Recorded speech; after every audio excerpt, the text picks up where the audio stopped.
দেখছেন লাঠি শুটা দিয়ে পিটাচ্ছে, লাঠি দিচ্ছে রীতিমতো।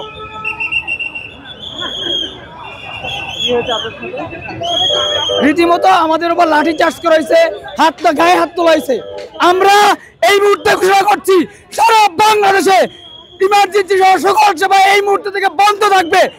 এই আলটিমেটাম চলবে চলবে।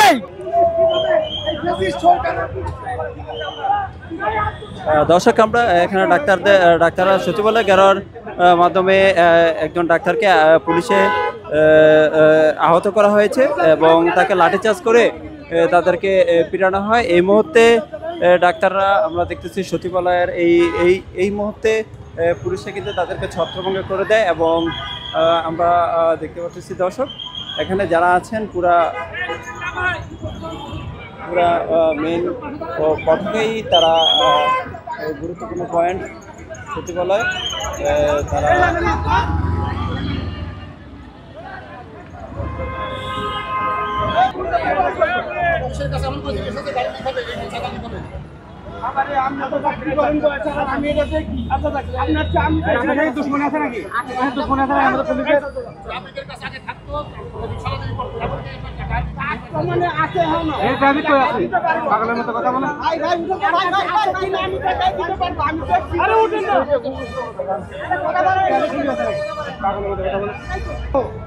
সাইদুর রহমান এবং যে স্বাস্থ্য উপদেষ্টা কি নাম ওনার নূরজাহান বেগম, এর দায় তাদেরকে নিতে হবে। আজ রোজা থেকে আল্লাহর আরো সামনে বিচার দিচ্ছি, রোজা থেকে যারা আমাদেরকে হাত তুলছে এর ফল তাদেরকে ভোগ করতে হবে ইনশাআল্লাহ।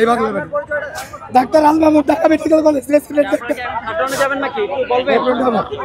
আমরা সিদ্ধান্ত জানবো, ইফতারের পর সিদ্ধান্ত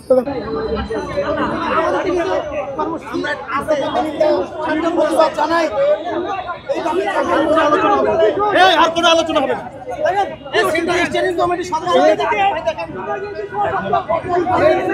দর্শক, ইন্টার্নি ডাক্তারদেরকে পুলিশের লাঠিচার্জের কারণে তারা আহত হয়েছেন এবং তাদের দুঃখ প্রকাশ করতেছে এবং পুলিশের প্রতি তারা ক্ষোভ যাচ্ছেন। আমরা দেখলাম মেডিকেল অফিসার স্বাস্থ্য চিকিৎসা বন্ধ করবে।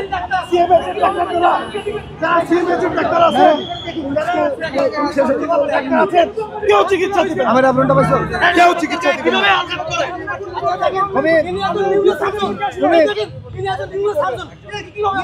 একজন নিউরোসার্জন বিশেষজ্ঞ ডাক্তারকে শোনো, ওরা বের হয়ে আসুক, তারপরে সবাই মিলে ওরা বের হয়ে আসুক, ওরা বের হয়ে আসুক, ওরা বের হয়ে আসুক, তারপরে সবাই মিলে সামনে দিতে হবে।